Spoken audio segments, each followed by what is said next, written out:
Sudahkah saudara mendengar tentang 4 hukum rohani? Sebagaimana ada hukum-hukum alam yang mengatur alam ini, demikian juga ada hukum-hukum rohani yang mengatur hubungan saudara dengan Tuhan Allah.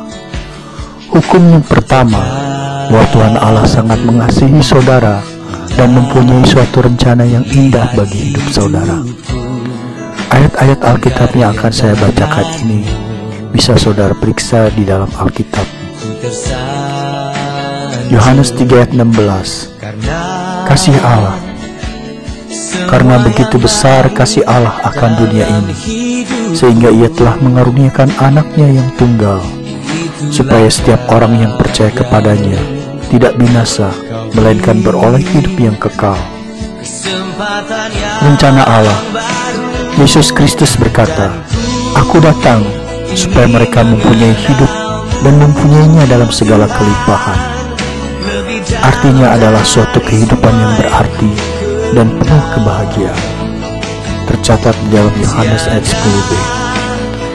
Apakah sebabnya banyak orang tidak mengalami kehidupan yang berkelimpahan dan penuh kebahagiaan ini? Hukum yang kedua mencatat penyebabnya, bahwa manusia penuh dosa dan terpisah dari Tuhan Allah, sehingga ia tidak dapat mengetahui dan mengalami kasih dan rencana Allah bagi hidupnya. Alkitab mencatat bahwa setiap orang telah berbuat dosa dan telah kehilangan kemuliaan Allah. Di dalam Roma ayat pasal 3 ayat 23 menggambarkan tentang manusia yang penuh dosa. Manusia diciptakan untuk bersekutu dengan Tuhan Allah, akan tetapi karena kekerasan hatinya, ia memilih jalannya sendiri, sehingga persekutuannya dengan Tuhan Allah terputus. Akan tetapi karena kekerasan hatinya, kekerasan hati manusia, ia memilih jalannya sendiri, sehingga persekutuannya dengan Tuhan Allah terputus. Menurut Alkitab, kekerasan hati untuk memilih jalan sendiri dan ingin bebas dari Tuhan Allah dan berbuat seenaknya adalah disebut dosa, dan diwujudkan baik dengan sikap melawan, memberontak, dan dengan sikap hidup masa bodoh.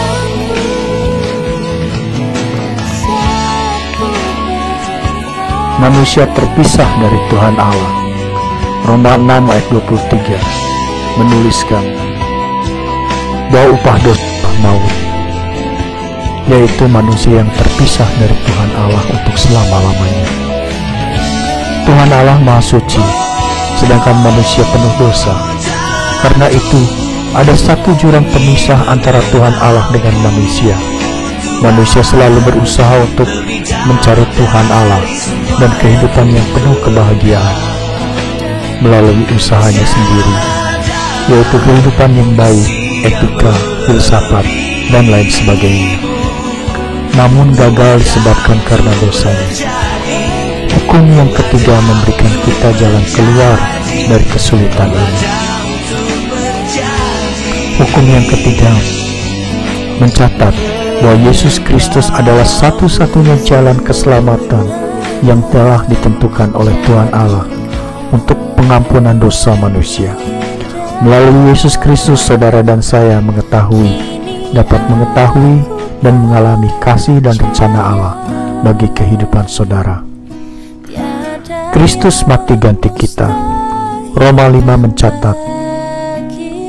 mencatat dan ayat 8, akan tetapi Allah menunjukkan kasih-Nya kepada kita oleh karena Kristus telah mati untuk kita ketika kita masih berdosa.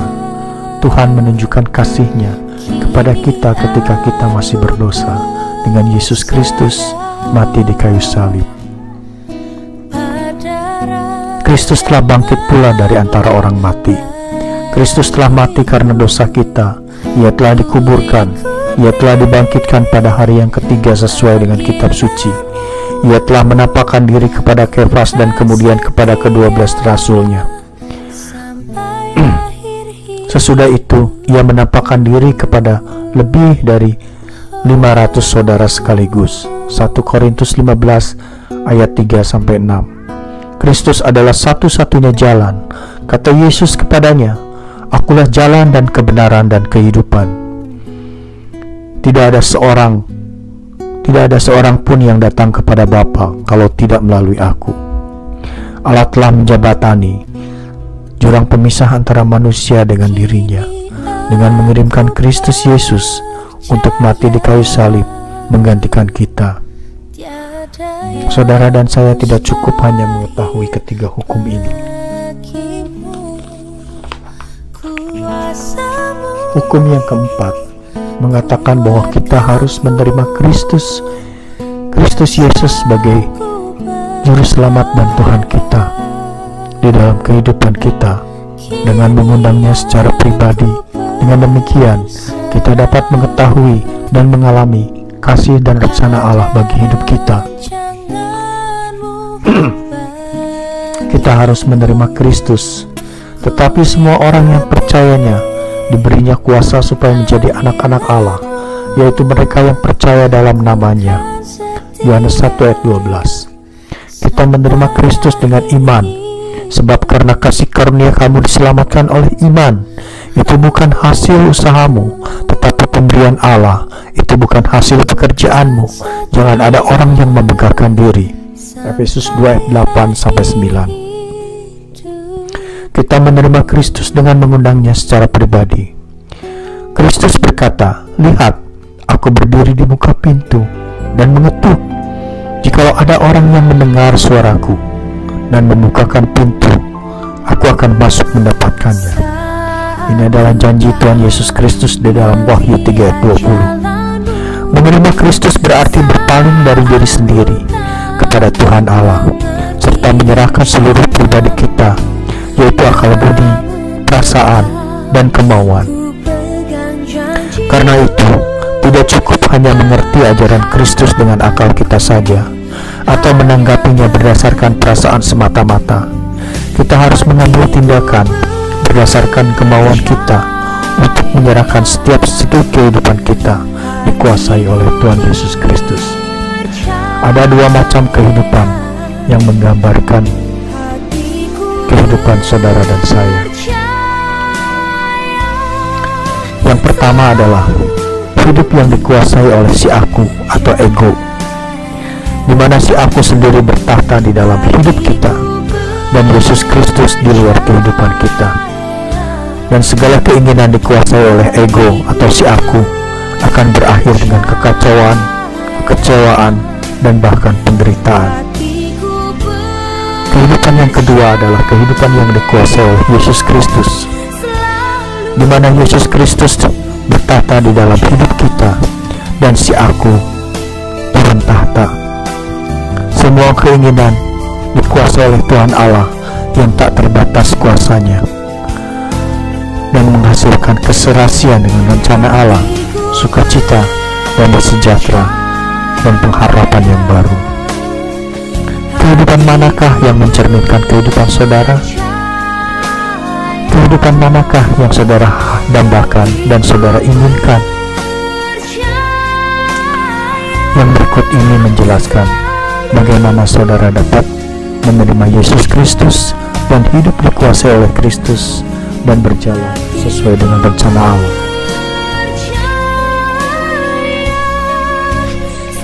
Sebagai satu tindakan atau kemauan, saudara dapat menerima Kristus sekarang ini juga dengan doa berdasarkan iman. Doa adalah percakapan dengan Tuhan. Berdoalah dengan kata-kata saudara sendiri. Tuhan Allah mengetahui isi hati saudara dan tidak bergantung pada kata-kata saudara. Berikut ini adalah satu saran doa. Tuhan Yesus, saya memerlukan Engkau. Saya membuka pintu hatiku dan menerima Engkau sebagai Tuhan dan Juru Selamatku. Kiranya Engkau mau masuk di dalam hidupku dan menguasai seluruh hidupku. Terima kasih Tuhan Yesus, karena Tuhan telah mengampuni dosa-dosaku. Kuasailah tata hatiku, bentuklah saya menjadi seorang pribadi yang sesuai dengan kehendak Tuhan. Dalam nama Tuhan Yesus Kristus. Amin. Apakah doa ini menyatakan keinginan hati saudara?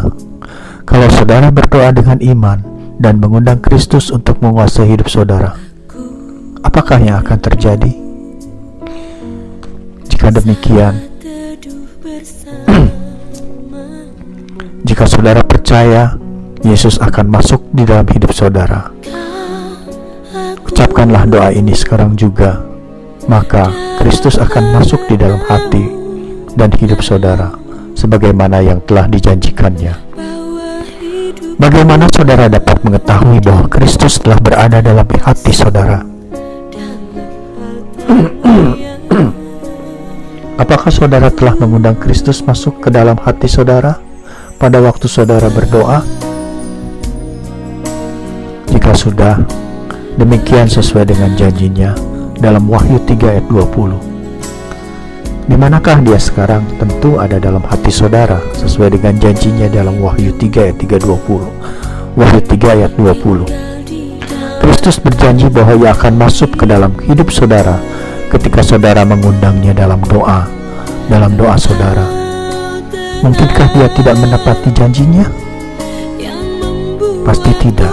Dia selalu menepati janjinya, karena dia adalah Allah yang senantiasa setia pada janji-janji dalam firman-Nya. Allah mengaruniakan hidup yang kekal kepada semua orang yang menerima Tuhan Yesus Kristus. Dan inilah kesaksian itu, Allah telah mengaruniakan hidup yang kekal kepada kita, dan hidup itu ada di dalam Anak-Nya. Barang siapa memiliki anak, ia memiliki hidup. Barang siapa tidak memiliki anak, ia tidak memiliki hidup. Semuanya itu kutuliskan kepada kamu, supaya kamu yang percaya kepada nama Anak Allah tahu bahwa kamu memiliki hidup yang kekal. 1 Yohanes 5 ayat 11-13. Bersyukurlah senantiasa bahwa Kristus ada di dalam hidup saudara, dan bahwa dia tidak pernah meninggalkan hidup saudara. Janjinya dalam Ibrani 13 ayat 5. Saudara dapat mengetahui bahwa Kristus tinggal dalam hati saudara, dan bahwa sejak saudara mengundang dia berdasarkan iman saudara kepada janjinya, saudara menerima hidup yang kekal. Dia tidak akan mengecewakan saudara. Bagaimana dengan perasaan? Janganlah bergantung kepada perasaan. Jaminan kita bukanlah perasaan-perasaan kita yang dapat berubah-ubah, melainkan janji Kristus. Orang Kristen hidup karena imannya kepada Tuhan dan firman-Nya. Saya akan menjelaskan sedikit tentang hubungan antara kenyataan, yaitu firman dan Tuhan.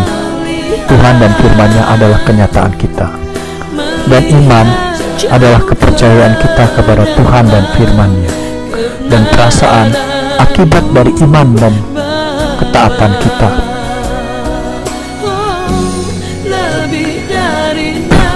Kita dapat berjalan dengan atau tanpa penumpang, asal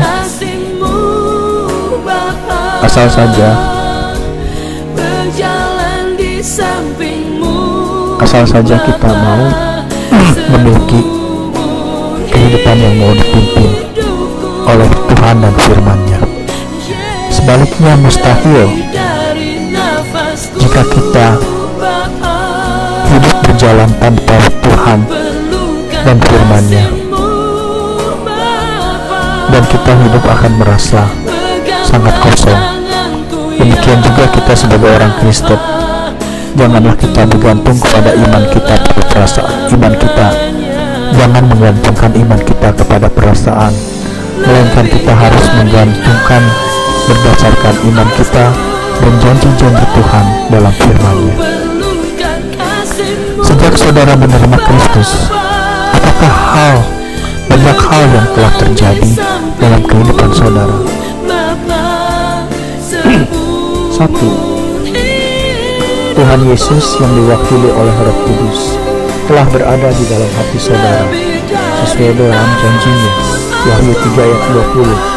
Efesus 1 ayat 13 dan 14, Roma 8 ayat 14 sampai 17. Dan yang kedua, dosa-dosa saudara dan saya diampuni, yang tercatat di dalam Kolose 1 ayat 13 dan 14, 1 Yohanes 1 ayat 9. Dan yang ketiga, saudara telah menjadi seorang anak Tuhan sesuai dengan janjinya dalam Yohanes 1 ayat 12 dan Roma 8 ayat 15 dan 16. Dan yang keempat, saudara telah memulai perjalanan hidup yang sesuai dengan rencana Allah bagi hidup saudara, yang sesuai dengan firman-Nya, Efesus 2 ayat 10 dan 2 Korintus 5 ayat 17. Saudara adalah ciptaan yang baru di dalam Tuhan Yesus Kristus. Dengan demikian, menerima Kristus merupakan pengalaman yang lebih indah daripada pengalaman-pengalaman lain. Pengalaman-pengalaman lain yang manapun dalam hidup saudara. Karena itu, maukah saudara berdoa untuk menyatakan terima kasih kepada Tuhan. Terima kasih saudara kepada Tuhan. Nyatakanlah rasa syukur dan terima kasih saudara di dalam doa. Bagaimana selanjutnya? Saran-saran untuk pertumbuhan rohani saudara. Pertumbuhan rohani adalah hasil dari ketaatan pada Kristus, karena orang yang benar akan hidup oleh iman. Galatia 3 ayat 11. Hidup berdasarkan iman akan memungkinkan saudara untuk taat akan Allah dalam setiap segi kehidupan saudara, serta mempraktekkannya dalam hal-hal sebagai berikut ini. Tiap-tiap hari hendaknya saudara datang ke hadirat Tuhan di dalam doa. Tercatat di dalam Yohanes 15 ayat 7. Usahakanlah membaca Alkitab setiap hari. Saudara dapat memulai dengan Injil Yohanes, Kisah Para Rasul, di mana saudara dapat mengenal pribadi Yesus Kristus sebagai Tuhan Allah yang datang menjadi manusia, dan melihat kehidupan para murid-murid Kristus, orang-orang yang menyatakan dirinya sebagai umat pilihan Tuhan oleh karena Kristus di dalam hidup mereka. Mintalah kepada Tuhan supaya saudara dapat menaati apa yang telah saudara baca dari Alkitab, Yohanes 14 ayat 21. Biasakan diri untuk bersaksi tentang Kristus kepada orang lain, Matius 4 ayat 19, Yohanes 15 ayat 8. Dan usahakanlah untuk mempercayakan setiap segi kehidupan saudara kepada Tuhan. Dengan demikian, maka saudara dapat mengalami kehidupan yang penuh kelimpahan hari lepas hari, sesuai dalam janjinya 1 Petrus 5 ayat 7. Hendaklah saudara membiarkan Roh Kudus menguasai hidup dan kesaksian saudara sehari-hari. Galatia 5 ayat 16 sampai 17, Kisah Para Rasul 1 ayat 8. Pentingnya mengikuti ibadah dan penelaahan Alkitab di dalam suatu persekutuan. Ibrani 10 ayat 25 mengatakan dan menasehatkan agar janganlah kita menjauhkan diri dari pertemuan ibadah. Kalau ada beberapa orang layu, ada beberapa potong kayu bersama-sama terbakar, maka nyalanya besar dan memberi kehangatan. Tetapi apabila salah satu dari beberapa potong kayu itu diambil, kemudian ditaruh di bawah di hawa yang dingin, maka padamlah apinya. Demikian juga hubungan saudara dengan orang-orang Kristen yang lain. Jika saudara tidak menjadi anggota suatu persekutuan atau gereja, janganlah saudara menunggu diundang. Ambillah tindakan, hubungilah hamba Tuhan atau pendeta atau pastor dari gereja yang berdekatan dengan Kristus, di mana Kristus diagungkan dan firman Allah diberitakan. Buatlah rencana agar saudara dapat turut berbakti pada hari Minggu dan hari-hari yang lainnya. Jikalau apa yang saya paparkan ini benar-benar bermanfaat bagi saudara, harap saudara membacakannya juga dan men-share-nya kepada yang lain. Terima kasih. Tuhan Yesus memberkati. Shalom Aleichem. Besem Hamasiah. Haleluya.